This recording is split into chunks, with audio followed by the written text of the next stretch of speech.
अस्सलाम वालेकुम।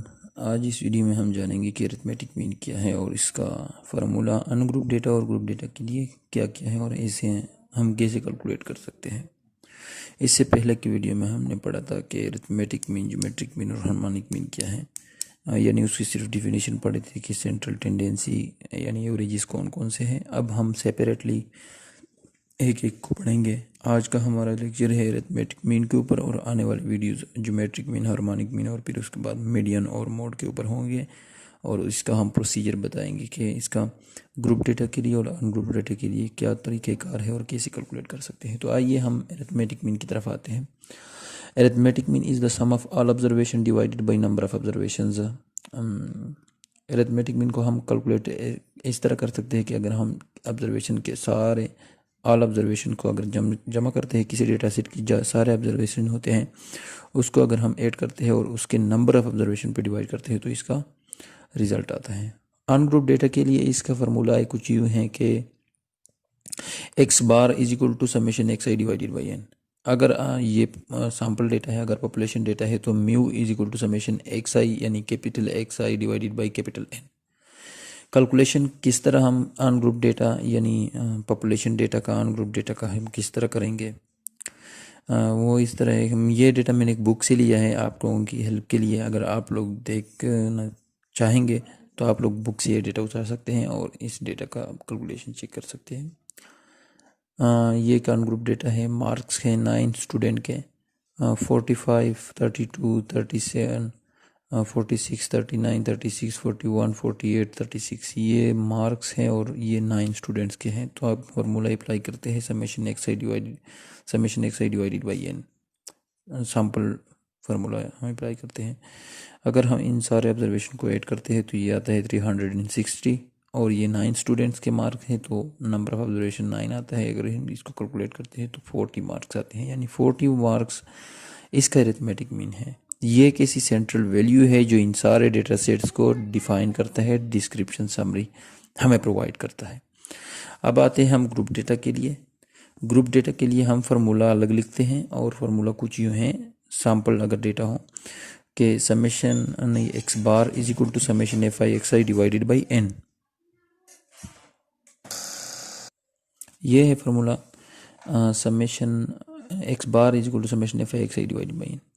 कैलकुलेशन हम गिवन डेटा का, ये डेटा हमें दिया गया है, ये क्लासेस हैं और ये इसकी फ्रीक्वेंसी है।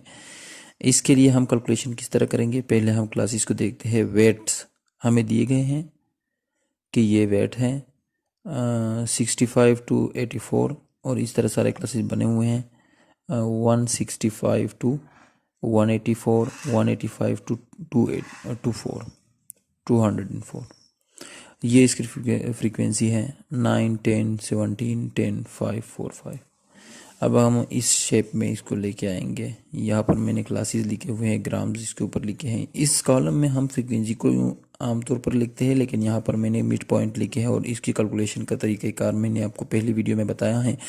अगर आपने वो नहीं देखी है तो सिंपली इसका तरीक़ाकार ये है कि इस क्लास के इस क्लास लिमिट्स को और इस क्लास लिमिट को जमा करें और इसको डिवाइड करें 2 पे, तो आपके पास ये आ जाएगा।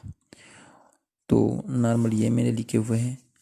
इस कॉलम में हम आम जो हम कैलकुलेशन करते हैं उसमें हम फ्रीक्वेंसी लिखते हैं, लेकिन यहाँ पर मैंने मिड पॉइंट लिखा है जो कि कोई मसला नहीं है। सिर्फ हमारा मकसद ये है कि हम फार्मूले में जितने आप यूँ कह सकते हैं जितने एलिमेंट्स है उसको आपने फुलफ़िल करना होता है, उसका आपने पूरा करना होता है। और वो ये है कि समेशन एफ आई एक्स आई, अब एफ आई एक्स आई को हम मल्टीप्लाई करते हैं। एफ आई हमारे पास ये है, एक्स आई हमारे पास आया है, वो ये है, वो इन्हीं क्लासेस से हमने कैलकुलेट करके यहाँ पर लिखा है। तो इंडिविजुअली इस 74.5 को मल्टीप्लाई करते हैं हम 9 से, तो ये आता है और इस तरह हमने इसको मल्टीप्लाई किया है, इसके साथ ये आ गया, इसको इसके साथ ये आ गया और यूँ इस तरह के सारे ये वैल्यूज़ आ गए। एफ आई एक्स आई तो हमने कैलकुलेट कर लिए हैं। अब समेशन हम अप्लाई करेंगे, यानी इसको सम करेंगे।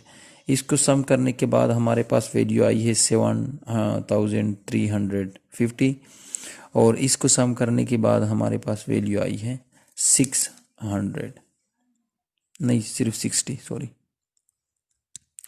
समेशन हमने अप्लाई किया दोनों के ऊपर अब आते हैं फार्मूला की तरफ।